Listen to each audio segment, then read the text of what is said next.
नमस्कार, मैं हूं आपके साथ शिप्रा झा। आप देख रहे हैं न्यूज़ 18 बिहार झारखंड का डिजिटल प्लेटफॉर्म।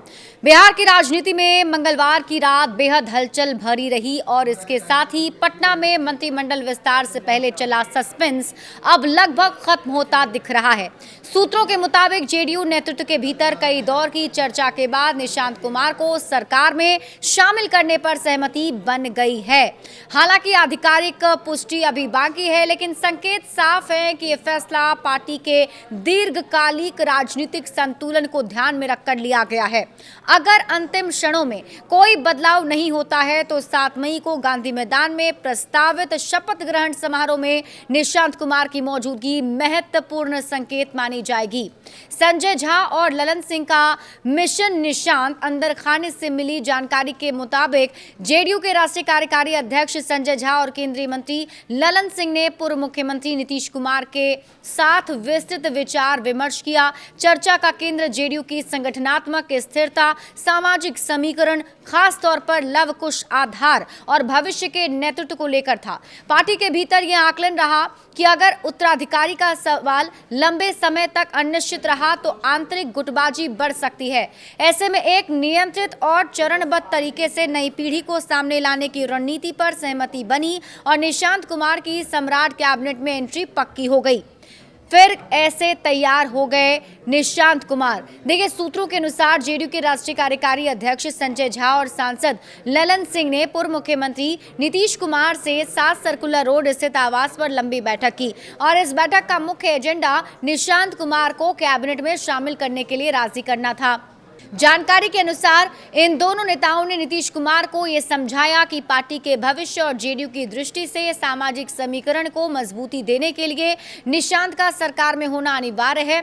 बता दें कि नीतीश कुमार हमेशा से परिवारवाद के आरोपों से बचते रहे हैं, इसलिए वे निशांत को सीधे तौर पर आगे करने में हिचक रहे थे। इससे पहले जब सम्राट चौधरी मुख्यमंत्री बने थे तब निशांत ने यह कहते हुए पद लेने से मना कर दिया था कि वे बिना चुनाव लड़े या जमीनी अनुभव हासिल किए कोई बड़ा पद नहीं चाहते हैं। लेकिन अब बताया जाता है कि ललन सिंह और संजय झा ने निशांत के साथ अलग से कई घंटों तक काउंसलिंग की। उन्होंने निशांत को भरोसा दिलाया कि उनकी एंट्री से पार्टी के भीतर उत्तराधिकारी को लेकर चल रही गुटबाजी खत्म हो जाएगी और कार्यकर्ताओं में एक नया उत्साह जगेगा।